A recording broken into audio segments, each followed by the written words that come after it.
हमारे सटीक हमले लाइन ऑफ कंट्रोल और इंटरनेशनल बाउंड्री को पार करे बिना किए गए थे। जो दुर्दशा कल आपने पाकिस्तान एयरफील्ड्स की देखी और शायद आज भी एयर मार्शल भारती की प्रेजेंटेशन में, हमारी एयरफील्ड्स हर प्रकार से ऑपरेशनल हैं और जो बचे कुचे ड्रोन्स थे उन्हें हमारे शोल्डर फायर्ड हथियारों से मार गिराया गया। हमारे सटीक हमले लाइन ऑफ कंट्रोल और इंटरनेशनल बाउंड्री को पार करे बिना किए गए थे।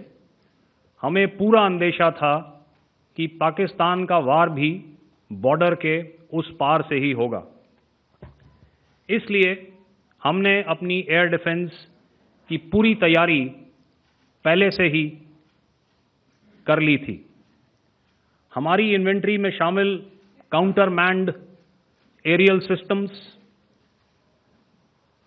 इलेक्ट्रॉनिक वॉरफेयर के साधन और एयर डिफेंस वेपन्स का इंडियन एयरफोर्स के इसी प्रकार के सिस्टम्स के साथ एक अनोखा मिश्रण किया गया। इसलिए आपने देखा कि जब जब पाकिस्तान एयरफोर्स ने हमारे एयरफील्ड्स और लॉजिस्टिक इंस्टॉलेशंस में 9 और 10 मई की रात को लगातार हमले किए, वो इस मजबूत एयर डिफेंस ग्रिड के सामने विफल हो गए। आपके सामने इस ग्रिड को एक तरीके से दर्शाया गया है। आप देख रहे हैं कि इंटरनेशनल बाउंड्री से कितनी layers, radars, counter unmanned aerial systems, उसके पीछे शोल्डर फायर्ड वेपन्स, हमारे विंटेज एयर डिफेंस वेपन्स जो कि काफ़ी सालों से हमारी सेना में हैं। एयर मार्शल भारती ने भी उसके बारे में बात करी। और लास्ट में हमारे modern air defence weapon systems. तो कोई मौका नहीं था कि पाकिस्तान एयरफोर्स ये मल्टी टियर डिफेंस को पार करके पीछे हमारी एयरफील्ड्स या लॉजिस्टिक इंस्टॉलेशंस को टारगेट कर पाए। ये जो डायग्राम आप अपने सामने देख रहे हैं, ये मुझे एक इंसिडेंट की याद दिला रहा है। और मैं आपको इस उदाहरण के ज़रिए से एक ये एस्पेक्ट हाईलाइट करना चाहता हूँ।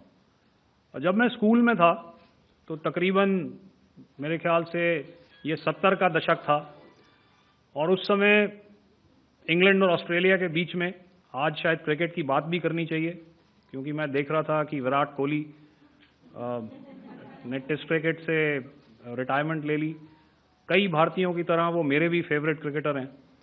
तो 70 के दशक में ऑस्ट्रेलिया और इंग्लैंड की फेमस एशेज सीरीज चल रही थी और उस समय ऑस्ट्रेलिया के 2 बहुत तेज गेंदबाज जो कि क्रिकेट हिस्ट्री में बड़ा उनका नाम है, जेफ थॉमसन और डेनिस लिली, उन्होंने अंग्रेजी बैट्समैन और उनकी बैटिंग लाइनअप को तहस नहस कर दिया था। और ऑस्ट्रेलियंस ने उस समय एक कहावत निकाली थी, that from ashes to ashes and from dust to dust, if Thommo don't get here then Lillee surely must. और अगर आप इस लेयर को देखें तो आप समझ जाएंगे कि मैं आपको क्या बताने की कोशिश कर रहा हूं। तो अगर आप सारे सिस्टम्स को पार कर भी गए तो आपको फिर भी एयरफील्ड या लॉजिस्टिक इंस्टॉलेशन या जो भी चीज़ को आप टारगेट कर रहे हैं उसमें पहुंचने से पहले कोई ना कोई इस लेयर्ड ग्रिड का सिस्टम ज़रूर गिरा देगा। जो दुर्दशा कल आपने पाकिस्तान एयरफील्ड्स की देखी और शायद आज भी एयर मार्शल भारती की प्रेजेंटेशन में, हमारी एयरफील्ड्स हर प्रकार से ऑपरेशनल हैं। यही नहीं, पाकिस्तान के ड्रोन्स और वेपनाइज्ड यूएवीज से की गई हमलावर कोशिशें भी इस ग्रिड के कारण नाकाम हुई और जो बचे कुचे ड्रोन्स थे उन्हें हमारे शोल्डर फायर्ड हथियारों से मार गिराया गया। मैं यहाँ पर अपनी बॉर्डर सिक्योरिटी फोर्स की भी सराहना करना चाहता हूँ।